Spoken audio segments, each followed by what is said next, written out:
Robert. Been here for a while. Last year you had to go to Wisconsin on the road, night game, then Penn State, night game on the road. They're playing home with Michigan.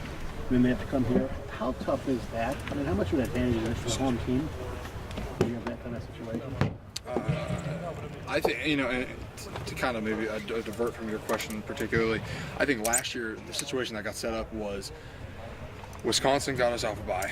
Penn State got us off a bye. I think, as Penn State goes into, has game day here, big atmosphere for them over there in Beaver Stadium, and then they play the team up north, and then coming here to play us off a bye week 2, I think it's a huge advantage for us.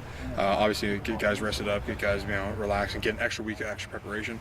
I've already watched 4 games of theirs. I've already looking at what we're doing offensively, to scheme them up and how to put some of their guys in space to exploit some of their players, and so I think it's a big matchup for us. And again, it's a huge advantage for us just coming off a bye week. How exhausted were you after the Penn State game, just having that grind of back-to-back? It's tough, but I mean, it's part of you don't get many opportunities to go down a stretch like that, and it's a huge opportunity. It's able to week after week play on a big stage. I mean, we're Wisconsin, I believe, was on ABC. Penn State was on ESPN or ABC, one of those two. So you get those huge moments to be able to showcase your skills on national television, on night games, back-to-back weeks. So it's a huge honor. It's a huge compliment to us as a program itself. We're just looking for, again, another challenge next week for us. How's the bye week been so far? It's been fun. I mean, again, you get to sleep a little bit, you get to actually relax a little bit. I should say relax because, again, we're full metal jacket, making sure that we are prepared, for Penn State. I know that the story headlines are going to be, we've had this circled up there for X amount of time, just as the same as it was for Oklahoma this year when we played them last year and beat them. But again, it's just making sure our preparation is key, making sure that we go into a game plan, being 100% confident, know our assignments, what we're going to do and how we're going to attack them, and just being confident going in and playing fast. I take it you're going to be watching their game this weekend? Absolutely. So actually, I got a bonfire on Saturday with my family. But it will definitely be, I'll be watching all that. Billy, you said you watched 4 games of Penn State film already. How much do you typically get to watch if you just had a normal week to prepare for something? Usually, Mondays are kind of my day. Since I'm a graduate, I've already graduated. My class load's a lot easier this semester, so taking online courses, so I'm able to kind of knock the week's workout on Monday, and then get at least a game and a half, if not 2 games done on Monday, and then be able to kind of continue to watch film, watch what they're doing, third down blitzes, making sure that the preparation going in there, understanding and being able to identify looks is 100% making sure for me to feel confident going into a game plan. Billy, when after the game last week, when you saw the upsets of ranked teams against non-ranked teams, any team now in college football, there's such great parity there that there's anybody can lose at any time. How do you tell the guys or keep everybody up to say, look what happened last week, look what happened to this team? Look, how do you prepare for that in an off week? So I think the biggest thing, one, is to make sure you don't take anybody lightly. First off, going into a week, and that's not to say that Clemson or Washington State or whoever the third, Washington took a team lightly, and that's to make sure, again, my job as a center, as a 5th-year senior, as a captain of this team, of this offense as well, is to make sure that we're continuing to play fast, don't take the throttle off anybody. We were particularly, in a case like last week when Nebraska came back on Oregon, and to make sure that, again, we have a team, the team can build momentum, and again, you've still got, in a game of 60 minutes, you've still got another 30 minutes to go play ball. So I think that's probably the biggest thing, and especially going into a bye week, still making sure that you're crisp, still making sure that you have confidence in the game plan, your fundamentals, and to sharpen up on some of the fundamental technique aspects that offensive line play kind of gets away from during the season. So that's what this bye week's been really going into. Again, not taking anybody lightly, and to continue to have that preparation to make sure that the intensity and the attention to detail is still there. Demetrius Knox graded out as a champion for his first start. I mean, just what do you expect from him going forward, and just speak a little bit about his game, if you will. So I think the biggest thing with Meach is obviously continuing to build confidence. I know that's kind of a recurring theme here, but offensive line play is confidence. To shed light on myself, in 2014, I was not confident going to my first 2, 3, 4 games. I got around a guy named Taylor Decker and Jacoby who helped build confidence in myself and build confidence in my play and the things that I was able to do, and that helps develop people. So I think that with Demetrius, making sure that he understands the playbook, make sure he understands, the looks and some of the film things that, Jamarco and I, or Isaiah and I, or Michael, some of the guys that we're playing with are able to recognize and know exactly what we're supposed to do. So with Demetrius, just continuing to going into next week, make sure you're still playing at that high level, make sure his preparation and the habits that he goes into a game week are at an all-time high attention to detail. What did you say about him? Going to a bonfire? Yeah. What goes on at a bonfire? Well, kind of sit around a fire and you kind of just talk to your family. I haven't seen my family in, what is it, Bonding. 7 weeks plus 3 weeks, and so about 10 weeks I get to actually see my family. Drink and be merry. So it's a bonfire. Bonfire. No, bond. Oh, B-O-N, but bonfire. Oh, I like that bonfire. Well, my birthday was last weekend, so it was my brother's on Sunday, so I get to actually spend some time with Okay, them. cool. Yeah, I've never been to a bonfire. 23 now. Oh yeah, you're getting real. I know, I'm getting so old. So do they have TVs around the bonfire ever? No, it's going to be wedge with pizza, some White House donuts, and a lot of other fattening things. Well, what about the game, man? Okay, well, that's what you got ESPN out for. Shout out to ESPN. they don't need a shot. Just everybody see that LeBron James with the paid Pandora account? Yeah, that's funny. Love that. Yeah. Love that. So, anybody see that injury last night?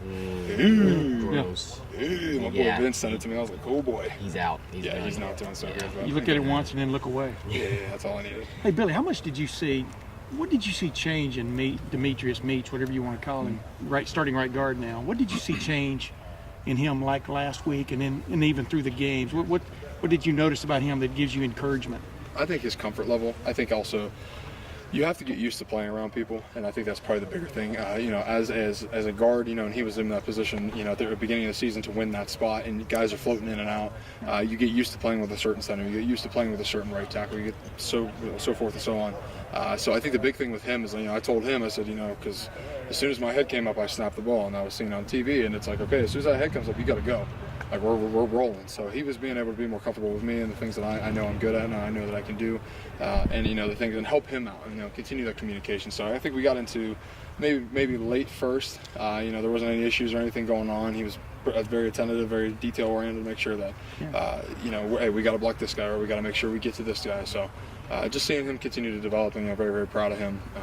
Just going into the next week around. Yeah, and you told me last week when I asked you the question about whether you were worried about, a new starter at that spot, that the tempo you guys were playing at and stuff like that could kind of smooth it over to a certain extent. I mean, do you feel like he got into the flow pretty well? Yeah, and I think because you saw us get Nebraska offside on the one, or too many people on the field on the one. I think, and that's again my job as a senior captain is to make sure that okay, hey, just get on the ball. I'll tell you the play. Let's rock and roll. Yeah. So there's a couple times, hey, what's the play? Hey, da da da da. Let's roll. So I know he was getting more comfortable with us and building a lot of trust with us, myself and Isaiah particularly. So we're going to be okay going into next week. What's the benefit of this off week? Just did it come at a good time for you guys? I mean, obviously it comes when it comes. As yeah, absolutely. I think I was telling Lori. I think it was the right opportunity, the right time for us. Going 7 weeks in a season, and then you're starting to get into the grind of the Big Ten season. We got Iowa, we got Michigan State, team up north, Illinois, Penn State. Those teams are very highly respected teams, top 5 defenses across the board. And so going into those type of weeks and getting that kind of rest and getting that the extra fundamental work that some of us are being able to polish up on, I think it's really going to help us going down the stretch. Billy, I think at the beginning of the year, or after the Oklahoma game, you got a lot of questions, and JT got a lot of questions about if he was the right starting quarterback on this team and all that stuff. Have you seen in watching film of the offense and kind of the numbers and stuff that he's put up the last few weeks, have you seen a different person, a different player? I mean, has there actually been the transformation that we kind of think or see in terms of that, or is it just you guys played teams that can't match up athletically? No, I think I know it's definitely not teams that can't match up athletically. I think in the Big Ten, especially we start talking about recruiting in the SEC versus Big Ten, ACC versus Big Ten. Athletes are athletes all the way across the board. So I think that one is definitely out. And two, I think that's the fun part about knowing JT behind the scenes that you guys don't get to see. That man has not changed. That man, we have a complete confidence. That's what I told everybody. We have complete confidence going into every game plan with him being behind me. It's making sure that I think the offense is continuing to grow, continuing to develop in different dimensions, and you start seeing wide receivers start running wide open underneath. So those mesh routes underneath and making sure dumping the ball off shorter distances, and then you see a post route that goes to Terry McLaurin for 30-some yards. So you start seeing that, and I think the other thing with JT is against Nebraska, it was like 20-mile-an-hour winds, and he threw a dime. And that's something, again, most people don't really get to see that. So, I mean, to speak numbers to a quarterback of who he is, the kid has not changed a thing. Again, preparation, the nose to the grind, and making sure that everything is attention to detail, making sure that this offense continues to grow and develop. That's exactly who he is. So I think, again, our offense has grown. The coaching staff's been more comfortable with each other.